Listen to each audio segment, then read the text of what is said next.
Fala, corretor. Fala, corretora, tudo bem? Estamos muito felizes, né, Brasil? Hoje, encerrar a nossa programação de 2024 do nosso podcast, trazendo aqui nada mais, nada menos do que o nosso presidente da Associação Comercial de São Paulo, Roberto Ordini.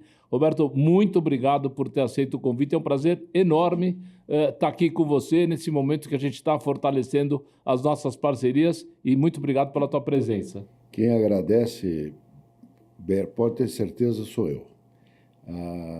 Grande prazer em estar com você, Boris, estar com você, Brás, falando um pouco sobre a nossa entidade e a entidade de vocês. Brás, você pode dar um alô aqui para o nosso convidado, mas você tem frequentado também lá a Associação Comercial. Se encontra satisfeito com essa parceria? Bom, primeiro, um abraço aos corretores, às corretoras de seguros, nossos parceiros aí que estão nos assistindo, participando aqui com a gente. É um prazer também estar aqui com o Dr. Ordini, presidente da Associação Comercial de São Paulo. Nós tivemos lá, sim, Boris, acho que 2 vezes, com o nosso amigo Stefano Antônio Carlos, e foi um prazer. Eu acho que é um encontro muito interessante, muito importante para as nossas 2 entidades. Perfeito. Ruim está para mim que eu estou entre 2 advogados consagrados e reconhecidos.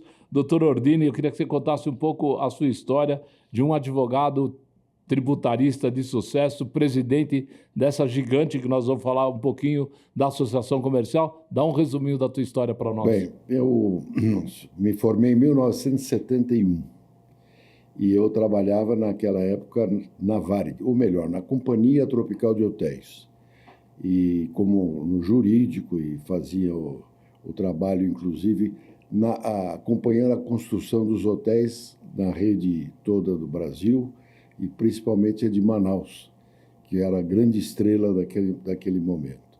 Mas viajava muito. E minha filha fez 2 anos de idade e eu não consegui chegar de avião, apesar de todas as facilidades, para a festinha dela. Então aquilo foi um caso de família.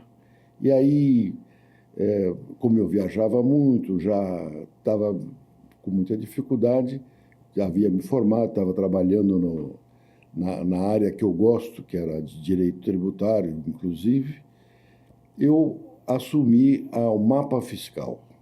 Nossa. O mapa fiscal era um antigo mapa onde tinham todas as obrigações fiscais, nascido da cabeça de um homem chamado Joaquim Petit, que era um contador, e ele teve a ideia de botar a mesa, antigamente tinha aqueles vidros, e ele colocava embaixo todas as obrigações. Então, quando um funcionário ia perguntar quando é que eu recolho o INSS, quando eu faço isso, faço aquilo, ele dizia, veja ali e tal. Aí ele tirou de lá e colocou no mapa. Naquela época não existia nada eletrônico, era um mundo...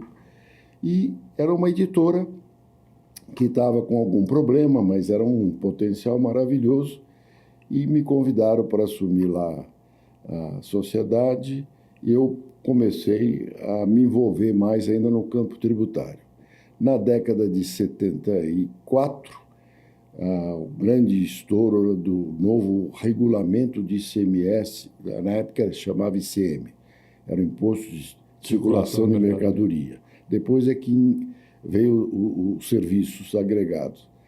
E ali nós tínhamos uma tarefa de editar e imprimir o regulamento num tempo recorde, para sair na frente, evidentemente, e conseguimos a proeza em 1975, que é o ano desse regulamento, de editar um best-seller para a ocasião de 10 mil volumes, e depois mais uma nova edição, uma nova tiragem, foi uma maravilha. E o mapa fiscal com aquilo começou a ganhar uma presença em quase todas as empresas de São Paulo e do interior, enfim, no Brasil, mas focando mais no estado de São Paulo. E eu me envolvi muito no campo tributário. Aí comecei a participar, convidado pelo professor Rui Barbosa Nogueira, antigo diretor da Faculdade de Direito, e na época o titular, o catedrático da área de Direito Tributário. E ele me adotou, e eu adotei como padrinho, tanto é que ele foi o meu orientador, e comecei a participar do Instituto Brasileiro de Direito Tributário, onde ali eu fiz uma escola de aprendizado maravilhosa, né? E aí montamos o escritório paralelo e durante muitos anos me dediquei mais à advocacia. Aí comecei a dar assistência a vários sindicatos, inclusive na área tributária, e me incorporei mais no Sincomaco, que era o Sindicato do Comércio e Material de Construção, um grande sindicato. Até hoje ainda sou o diretor jurídico desse sindicato, com muita alegria para mim, pouco trabalho já, não tem tanto. Participei da reforma trabalhista, né, com muito afinco. Achei que foi uma das grandes vitórias das empresas e dos empregados, mas não há uma vantagem de um lado ou de outro, né? E realmente foi muito equilibrado, e com aquilo acabei também me envolvendo mais aí nos aspectos, enfim, sociais, etc. E, paralelamente, há 44 anos atrás, eu fui convidado para participar da Associação Comercial de São Paulo. Na época tinha distrital, porque São Paulo, a Associação Comercial, ela é dividida hoje em 15 distritais, além da central. E eles estavam formando em 1980 a Distrital Centro e me convidaram para participar da associação, e eu ali comecei a me envolver. Lá conheci o Guilherme Afife Domingos, que é da área de vocês, que é o meu padrinho dentro da entidade, e na sua gestão me convidou para ser vice-presidente. E estou lá até hoje. E hoje cheguei à presidência. Legal. Só para registrar, eu passei a minha lua de mel no hotel de Tambaú, lá no Tropical de Tambaú. Infelizmente está hoje daquele jeito. Dizem, toda vez que eu vou para lá, está chegando uma solução, e ela nunca havia, mas era realmente uma época de ouro. Eu estive na inauguração. Eu inauguração várias vezes indo para lá. Era realmente um espetáculo. Meu quarto, a água batia assim. Mas eu não estou em nenhum processo, estou casado até hoje com a mesma mulher, não tenho nenhuma bronca da estada lá, mas foi muito boa, dei sorte. Você quer fazer alguma colocação? Apenas uma informação, doutor. A associação comercial tem os benefícios, uma série de benefícios que oferece aos associados da associação. Como nós temos aqui também no Sincor, uma série de benefícios que a gente oferece para os sócios do Sincor São Paulo. Nos benefícios que a associação tem, qual o senhor destacaria, assim, quais os mais importantes, mais relevantes para os associados da Associação Comercial de São Paulo? O primeiro, e vale a pena dizer por quê, são das informações. Por uma razão simples. O SCPC nasceu na Associação Comercial, né? Naquela época não havia outros recursos a não ser pessoal, então a Associação Comercial mantinha os seus associados, que eram as grandes redes de comércio, e os varejistas de maneira geral, e ele mantinha as informações, porque nenhuma empresa queria passar para outra. Então precisaram achar um centro, e o centro foi a Associação Comercial, que desenvolveu um trabalho maravilhoso, a ponto depois de vir se transformar numa empresa, a Boa Vista, né? E depois ser o primeiro, isso é importante dizer, ser o primeiro unicórnio brasileiro, e hoje faz parte de uma história, é um case de Harvard Business, lá na Universidade de Harvard, que nós alcançamos naquela época a expressão máxima, que eram 6 milhões de reais ou 3 milhões de dólares, né? E foi uma maravilha, foi um grande... E mostra uma qualidade de serviço espetacular, excepcionalmente, até ou preferencialmente para as pessoas físicas, que eram aquelas que faziam compras, né?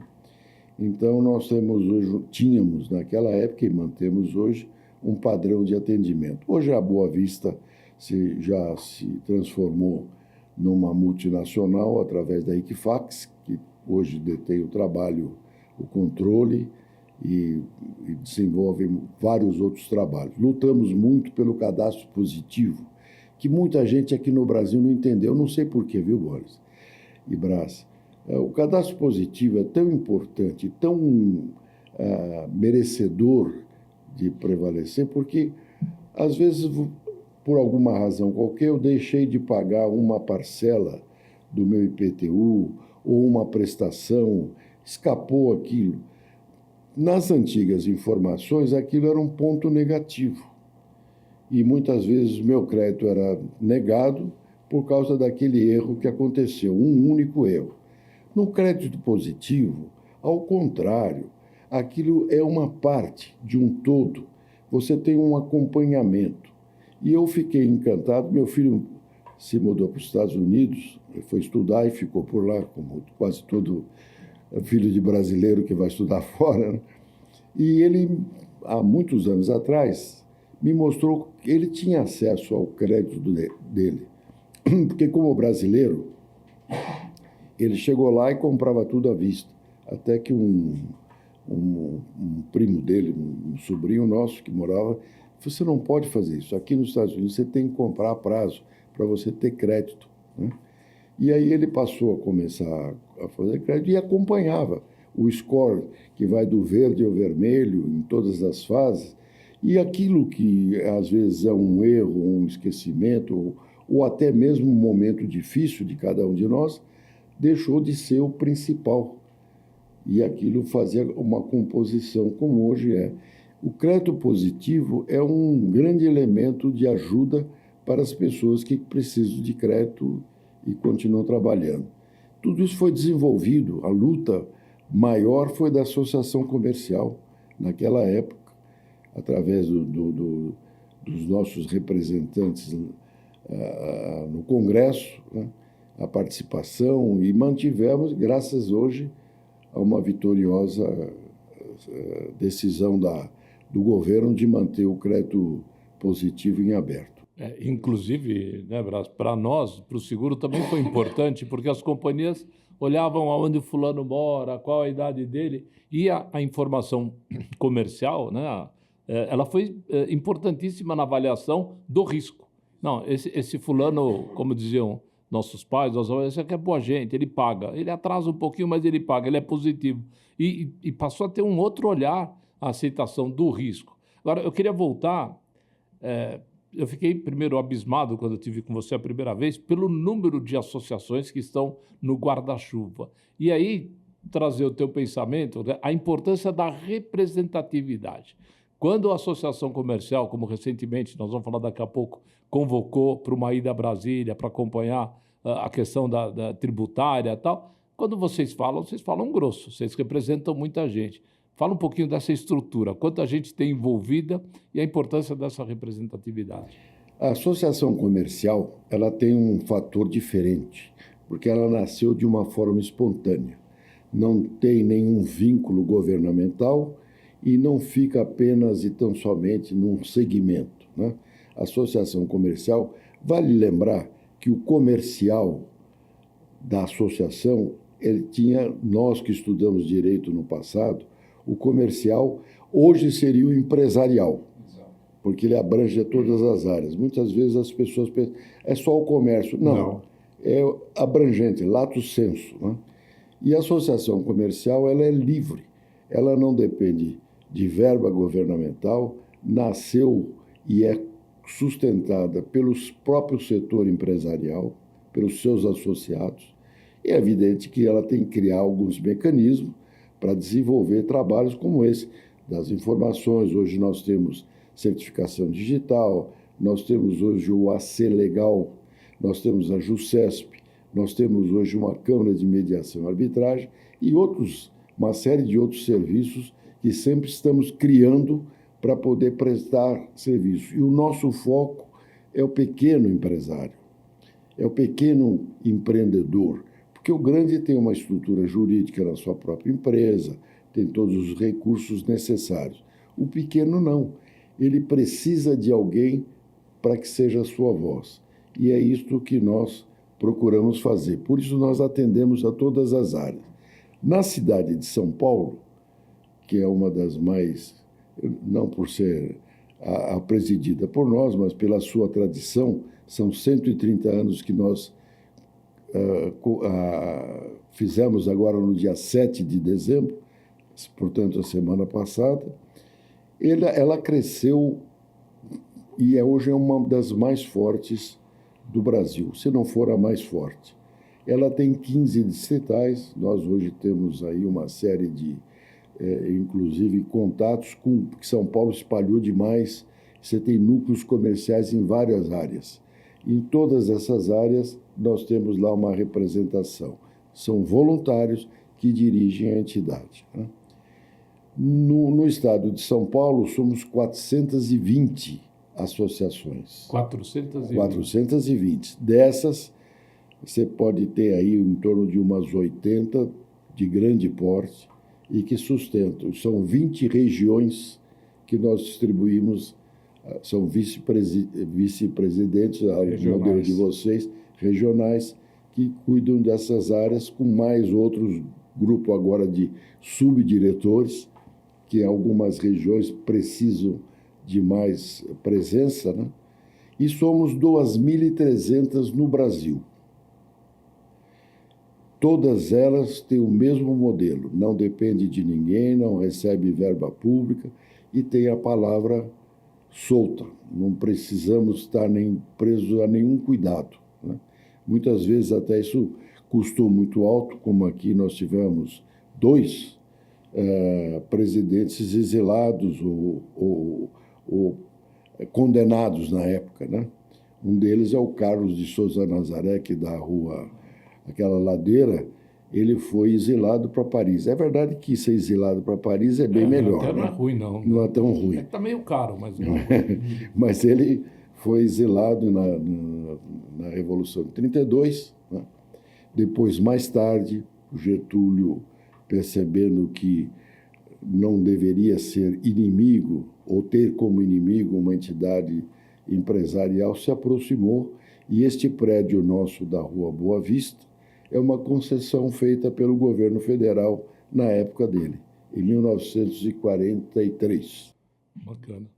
Isso me inspira a te perguntar uma outra coisa que a gente conversava antes aqui do início da nossa gravação, a situação política do Brasil. Eu gostei muito do que você me falou, queria deixar registrado aqui sobre o que você entende pelas benécias, pelos benefícios do voto distrital. Estou saindo um pouquinho aqui do tema, mas eu gostei do nosso aquecimento, né, Brato? Sim. Eu queria deixar registrado aqui o pensamento, que inspira um pouco do que você falou, me remete a esse pensamento. O Brasil vive um momento de transição extremamente importante, que nós ainda, como estamos no meio daquela confusão, ainda não percebemos isso no seu total. Mas a verdade é essa. Essa transição é aquela transição do país provinciano para um país adulto, completo. E ela precisa ter a reforma política, uma reforma administrativa e uma reforma tributária.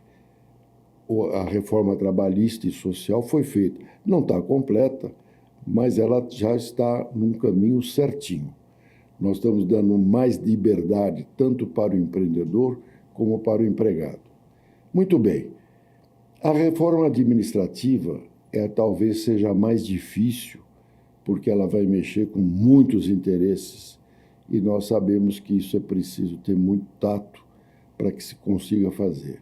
Mas há uma extremamente importante, que é a principal, que é a reforma política. A nosso ver, e eu quando digo nosso ver, é o ver da entidade, não é pessoal. A nosso ver, como nós temos um grupo de estudiosos, né, lá dentro da entidade, o voto distrital misto seria o modelo necessário e adequado para o nosso modelo político. Por quê? Nós precisamos ter representantes de verdade. Então, nós temos que ter uma parte do deputado, ou, enfim, vereador, que seja eleito na sua região, para que ele seja conhecido, cobrado e também ter uma maneira, às vezes, de mostrar o seu serviço. Porque muitos deputados, e nós conhecemos, todos nós, são abnegados, estão lá fazendo um trabalho muito sério e nem aparecem. Lutam pelo que é certo, pelo que é bem, mas não tem nem a voz que outros têm. Então, isto vai dar a condição de um relacionamento mais próximo entre o eleitor e o eleito. E, por outro lado, também as reivindicações ficarão mais próximas da realidade. Um deputado com voto distrital vai conhecer o problema do seu distrito, das necessidades que ali precisam, né? E ela, muitas vezes, não é a mesma de outro distrito. Então, isto tudo poderá trazer um maior benefício e interligação entre o eleitorado e os administradores, sejam do legislativo ou não. E permitiria ao eleitor acompanhar melhor esse trabalho. Com certeza. Falava que, às vezes, a população mal lembra em quem votou, seja para vereador, para estadual, para federal. E esse modelo aí que você está colocando com muita propriedade permite realmente se essa pessoa está me representando. Com certeza. Claro que o Brasil é um país super gigante, com necessidades difusas. Então, o que é importante para a Amazônia é importante para São Paulo, mas São Paulo também tem as suas necessidades que não são as mesmas. Essa é uma proposta bastante interessante. Exatamente. E eu gosto desse modelo misto aí, que eu acho que a gente vai fazer parte assim, parte assado. Eu acho bacana. E essa é a bandeira atual que a Associação Comercial vê. Não é para já, Claro. né? Não é para a próxima eleição. Isso precisa ficar muito claro, que isso tem que ser feito a médio prazo, né? Para que todos estejam envolvidos no mesmo propósito. Os deputados, alguns vão pensar, bom, mas e a minha eleição? Não, você vai se ajustando, né?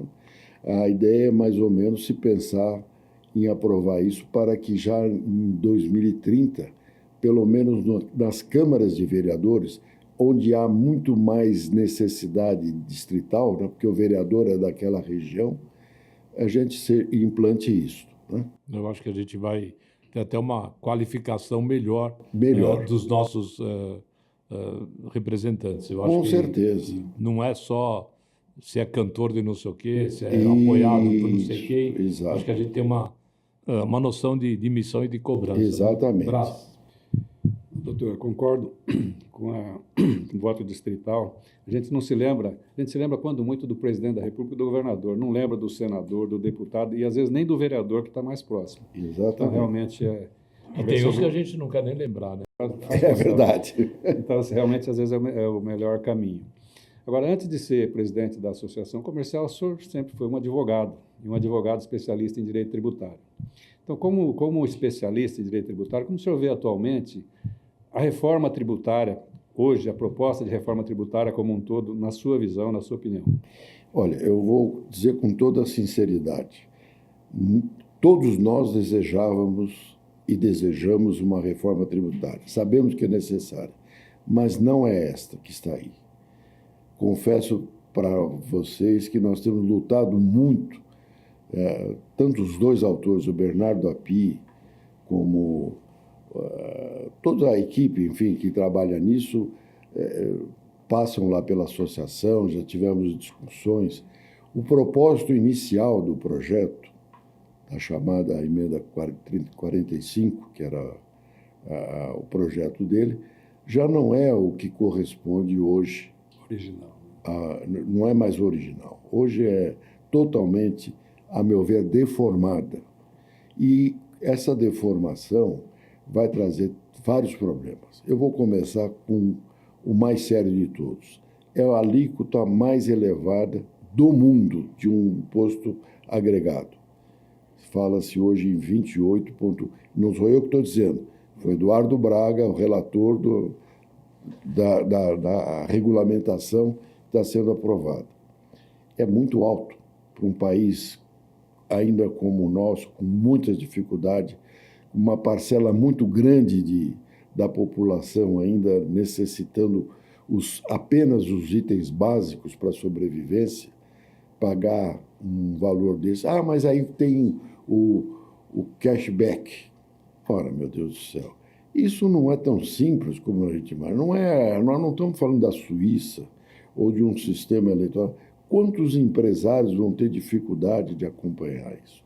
Esse é o primeiro problema. O segundo problema é que nós estamos cuidando na reforma tributária especificamente da união de impostos indiretos, que é o ICMS como um dos mais conhecidos, com contribuições sociais, né? Que é o CBS. Mas o imposto de renda e os tributos de natureza social. Então, vai se agregando um percentual muito mais elevado do que o brasileiro tem condições de pagar. Não obstante esse fato, nós vamos entrar num momento de transição desta reforma com dois sistemas. Então, o pequeno empresário ele vai ter que manter duas contabilidades, a nova e a tradicional. Isso representa para ele um duplo custo, um custo dobrado, porque o contador, por mais amigo que seja dele, vai ter que cobrar duas vezes. Esse é um aspecto extremamente importante, Boris, que as pessoas não estão vendo. O grande empresário vai ter seu departamento fiscal, departamento contábil, enfim, tem todas as condições, consultor externo, etc. O pequeno não tem nada disso. Então, um deslize, ele vai ter que contar apenas com o contador, que, sobrecarregado pela própria natureza, não vai ver todos os detalhes do planejamento, ele vai fazer o arroz com feijão, o que está correto, e não vai correr risco pela sua profissão fazendo... Então, isso vai impedir de um planejamento tributário mais sério e mais positivo para o empresário. Este é o segundo ponto. E há um terceiro, que eu acho extremamente grave e que não se está discutindo muito, que é a competência dos estados. Hoje o governador faz o seu orçamento baseado na arrecadação que ele vai procurar obter. A partir da reforma tributária, essa competência será por um conselho gestor. Ora, conselho gestor significa fora do governo. Então, o governador não vai ter autonomia para talvez desenvolver o seu programa. Não sei, mas eu acho que a competência do Estado está comprometida. São 3 pontos principais, para não me alongar muito nisso.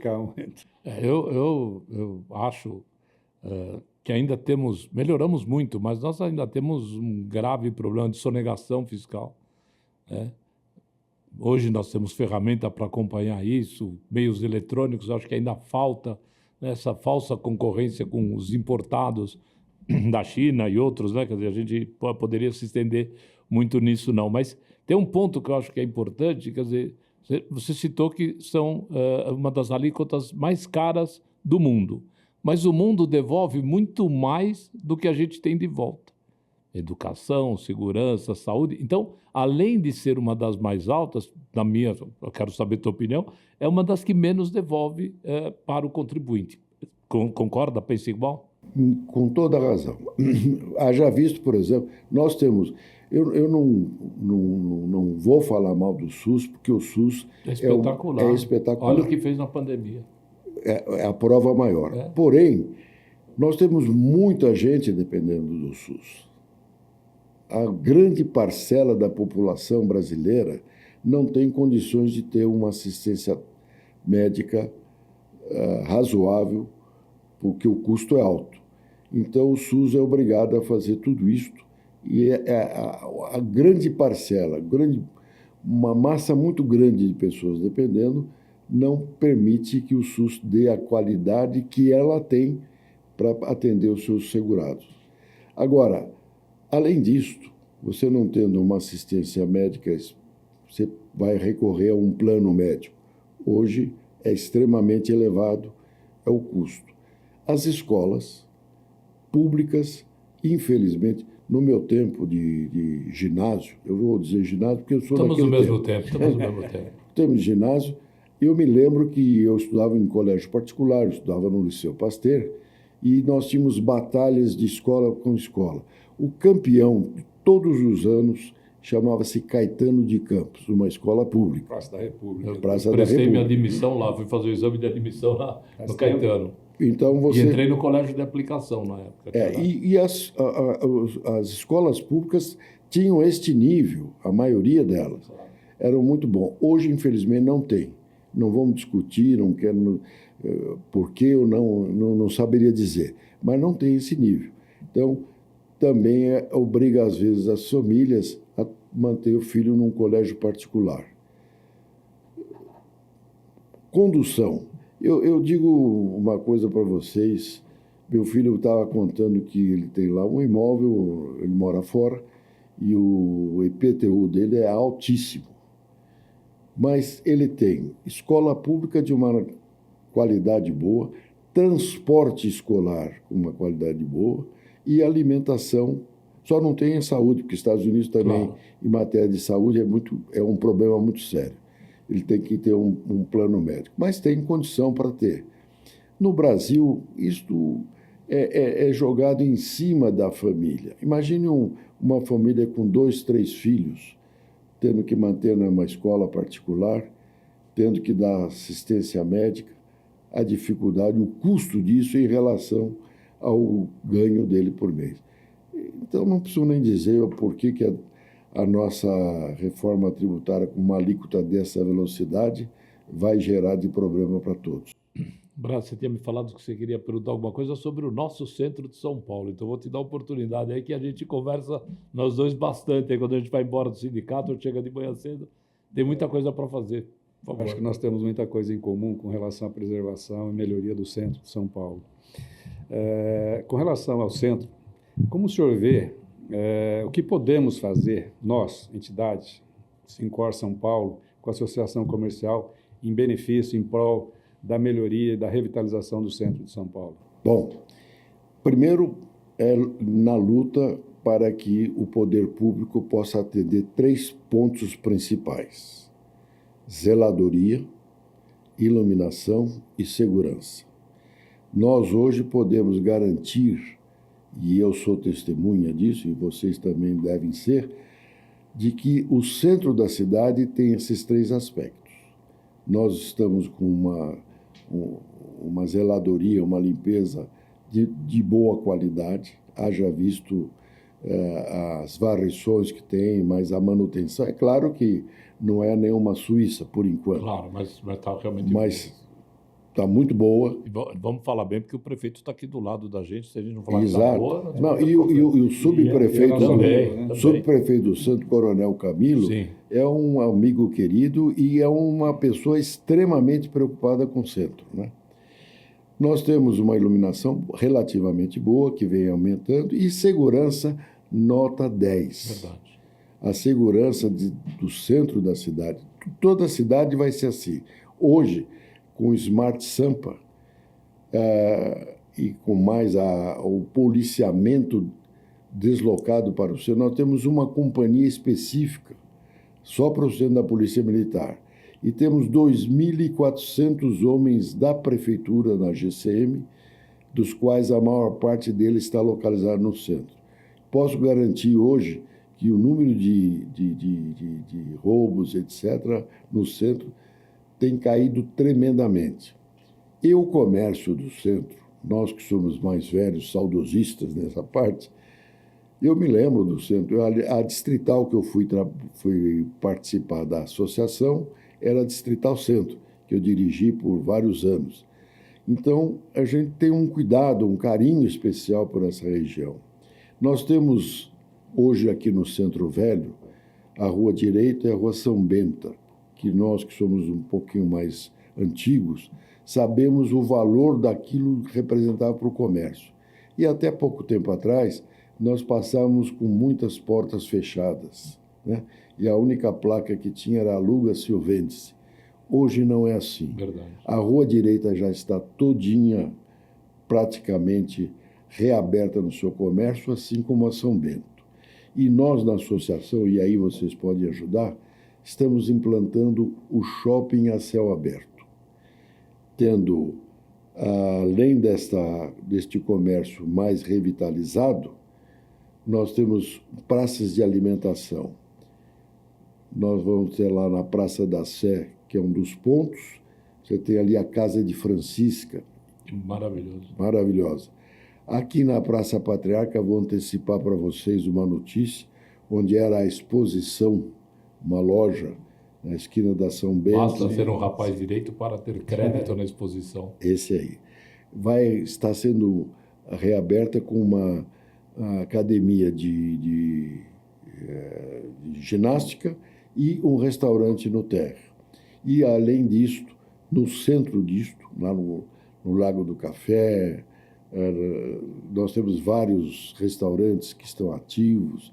Então, nós temos uma praça de alimentação boa, temos lojas abertas de todas as qualidades e temos a mobilidade, porque nós temos 3 estações de metrô, além de terminais de ônibus para o centro. Isso fez com que os jovens descobrissem o centro. É verdade. Eles podem vir de metrô, tomar sua cervejinha e voltar sem ter um problema com rapidez para sua casa nos finais de semana. Então, nós temos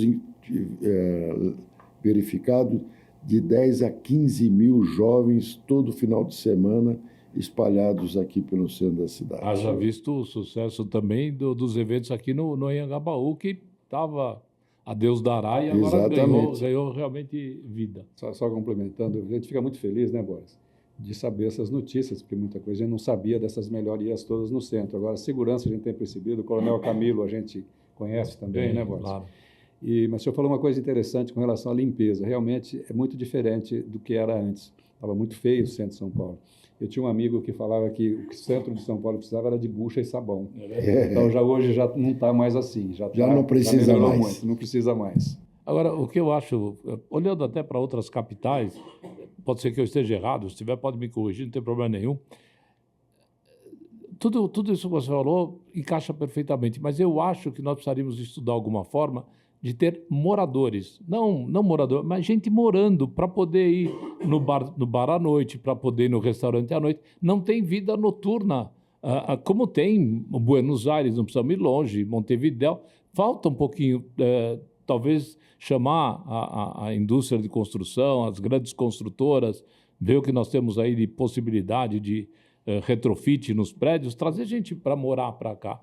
Porque emprego a gente tem bastante. Isso que você falou muito bem das lojas, eu percebi hoje, quando eu passei pela Rua Direita. Você tem absoluta razão. Mas ainda tem muito escritório para alugar.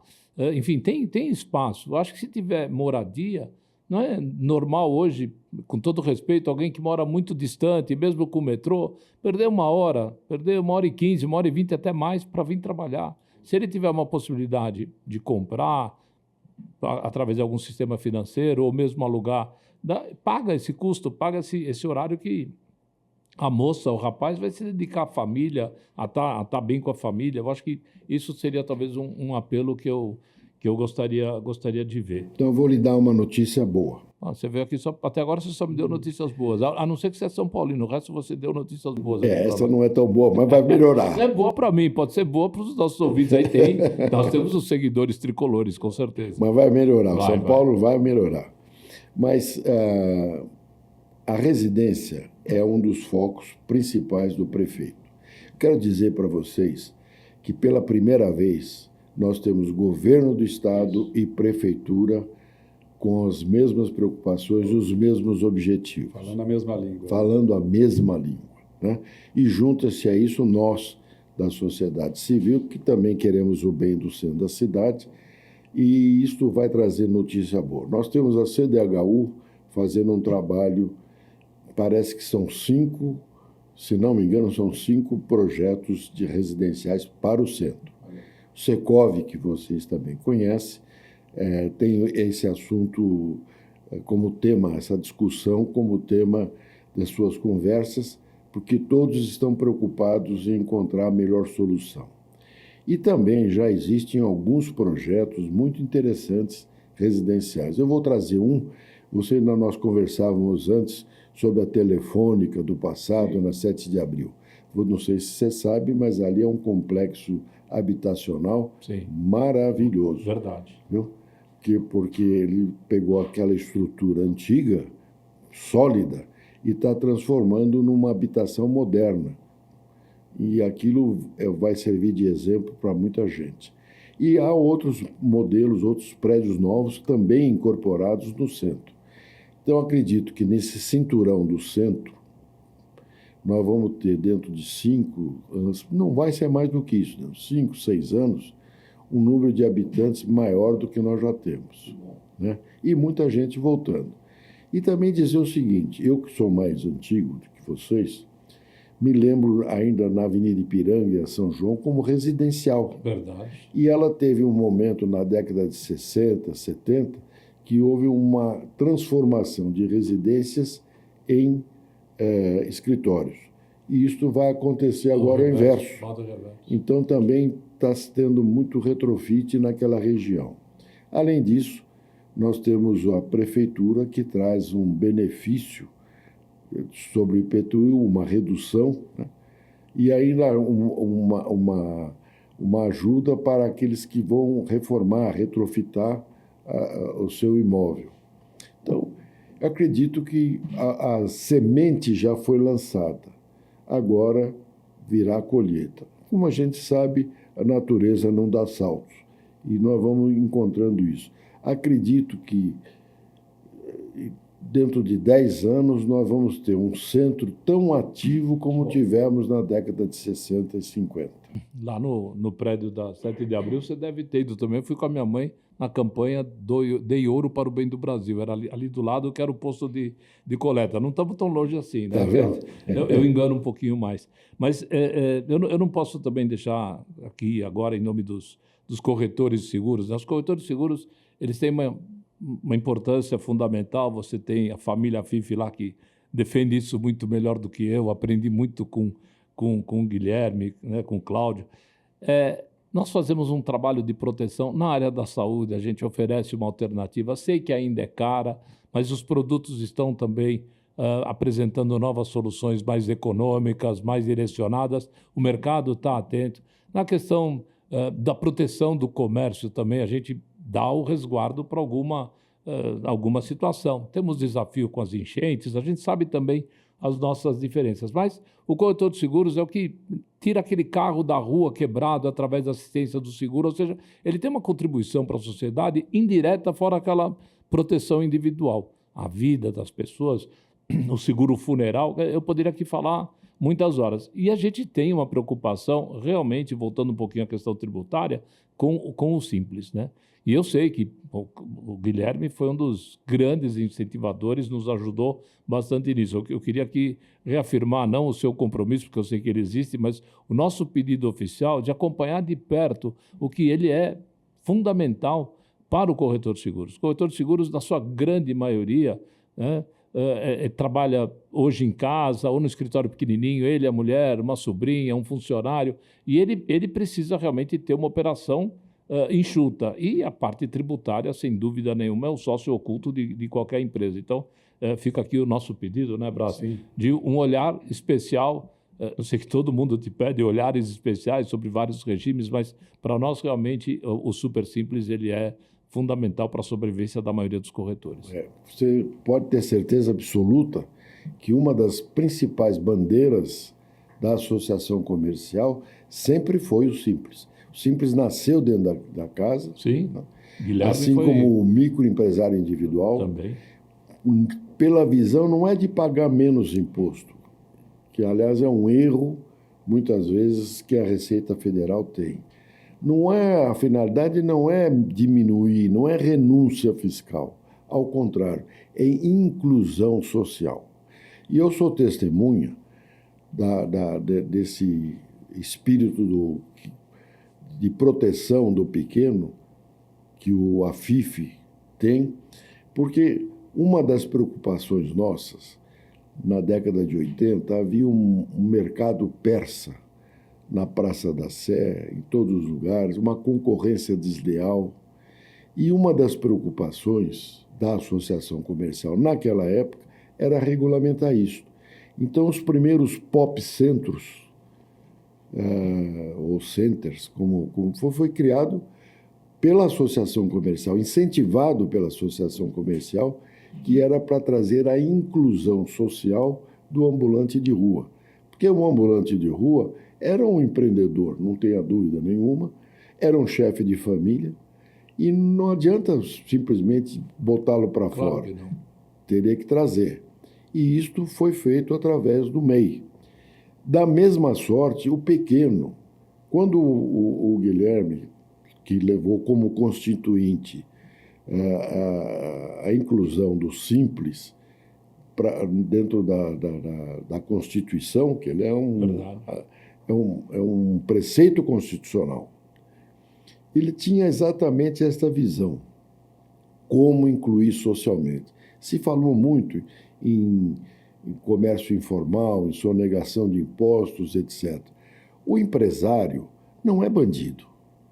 O empresário é um lutador, é um empreendedor que tem que cumprir suas obrigações.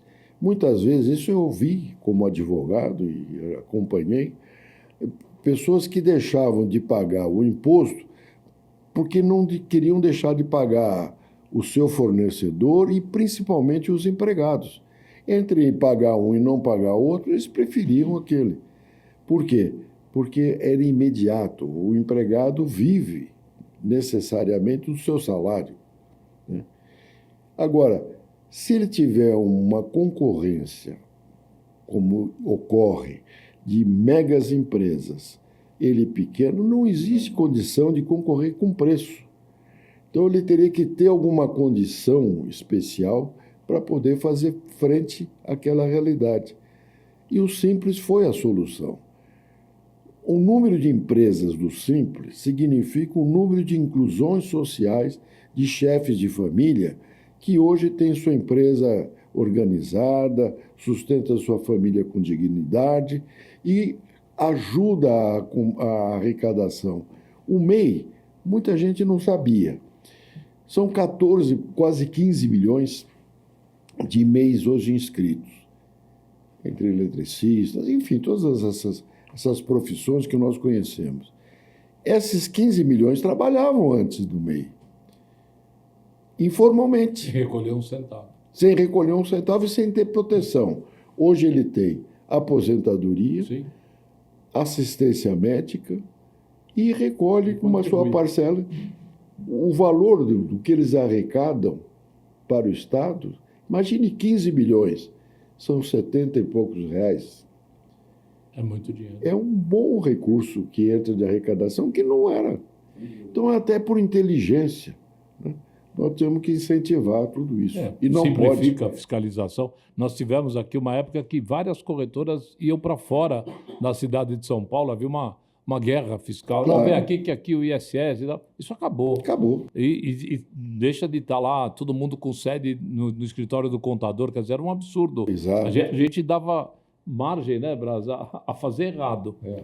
Necessidade, você coloca muito bem, quer dizer, entre eu pagar a escola, entre eu botar comida em casa e eu fazer um trambique aqui, não gosto da palavra, mas se falar que meu escritório é no município tal, ou gerou um negócio no município tal, para nós trouxe realmente uma tranquilidade, claro, e também com efeitos para o próprio Sincor, as pessoas entendendo que vale a pena, porque o Sincor, na época, também lutou bastante por isso. Nós tivemos 2 ou 3 vezes já para assinar, e não importa quem eram os presidentes, eles deram para trás. E, no fim, a gente conseguiu a aprovação, e, de novo, aqui o Guilherme tem que ser lembrado. E, por falar em lembrar, antes que eu depois seja divertido, eu queria aqui agradecer ao Nilton Molina. Nilton Molina foi o pai dessa aproximação do Sincor São Paulo com a Associação Comercial. Molina, muito obrigado, continua corintiano firme aí, mas a gente tem que reconhecer porque na flor da idade ele não para de fazer aproximações, networking, é uma coisa impressionante, é um exemplo de empreendedor total. Eu conheço bem a história dele, sou um admirador, realmente tem que fazer esse agradecimento. Eu também sou admirador dele. Eu conheci o Molina há muitos anos em decorrência de um trabalho profissional, nem estava ligado à associação comercial, era através de um banco em que eu dava assistência e ele na área de seguro. Isso na década de 70, se criou lá um cartão de crédito chamado Carte Blanche, do qual nós dois participamos de alguma maneira. E é ali que eu conheci o Molina. E vim vê-lo novamente na associação e tem uma ligação muito grande. Um exemplo um de homem, é um vendedor nato, eloquente, empreendedor, é um sujeito que tem um valor extraordinário e tem uma juventude apesar da sua idade. Porque na idade dele ele tem uma força que a gente fica admirável de acompanhar. Então você elogiou a pessoa certa. Obrigado. Eu acho que você também concorda, né? Você não é tonto de não concordar com o Molina. Imagina. Meu abraço também a seu Nilton Molina. Pô. Todos nós somos fãs dele. Quem não é no mercado segurador, né, Boris? É isso aí. A gente respeita e admira. A gente está chegando aqui no horário aí prometido para a Dani aqui também, que nosso convidado também tem ainda uma jornada. Eu queria que você fizesse as suas considerações. Depois eu faço as minhas e vamos passar a palavra para o doutor Ordini encerrar aqui nossos trabalhos. Boris, foi um prazer enorme participar aqui. É uma conversa descontraída, doutor Ordini. Grande prazer em recebê-lo aqui no Sincor São Paulo. Espero que a nossa parceria continue cada vez mais forte, né? Eu acho que só tem a acrescentar as nossas duas entidades parceiras. Muito obrigado mesmo e foi um grande prazer.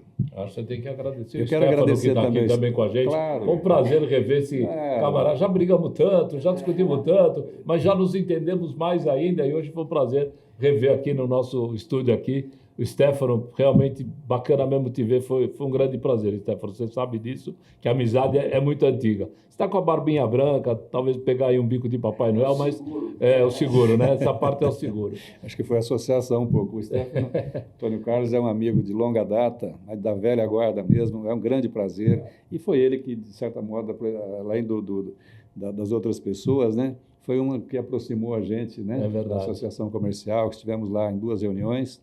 Muito obrigado, viu, Antônio Carlos? Mas agora nós vamos se vingar um pouco dele, porque nós vamos estar ligados ali na distrital dele e tal, nós vamos pressionar ele para a gente fazer muita coisa. Não vamos dar moleza para ele, né? Ele não dava moleza para a gente, batia lá, quero produção e tal. Agora nossa vingança... Nós dois vamos se virar contra ele. E a gente está tão parceiro dele, claro. Nós estamos mudando do Sincor São Paulo, que é no centro aqui, para a Rua Líbero Badaró, para a Zona Norte, que é onde ele comanda. Não, mudando só a filiação, né? Filiação. Depois que nós mostramos não. Fisicamente. Vamos continuar aqui por muitos anos, se Deus quiser. É isso aí. Muito obrigado, doutor Ordini, um prazer realmente enorme que seja a primeira de muitas conversas como essa, que a gente possa comemorar juntos o que a Associação Comercial conquistar com o nosso apoio e vice-versa também, o Sincor conquistar com o nosso apoio. Sincor completando 90 anos, nós vamos ter aí várias atividades, eu vou pedir a sua presença em algumas delas, que para nós engrandece realmente essa parceria. Obrigado, a palavra é sua para suas considerações. Meu caro Boris, meu caro Brás, é uma alegria muito grande. Foi até uma surpresa agradável, porque esse tempo passou e eu nem senti. E conversamos aqui de forma muito franca e aberta. E a parceria, pode ter certeza, é o sonho da Associação Comercial. Ela tem este compromisso de reunir as entidades, não para ser líder, porque não é essa a preocupação, mesmo porque não existe liderança com grandes. Existe parceria, né? E é isto que nós queremos, uma parceria para que nós possamos juntos melhorar a qualidade de vida das pessoas, melhorar a qualidade do Brasil. Nós temos uma obrigação, todos nós somos empreendedores, queremos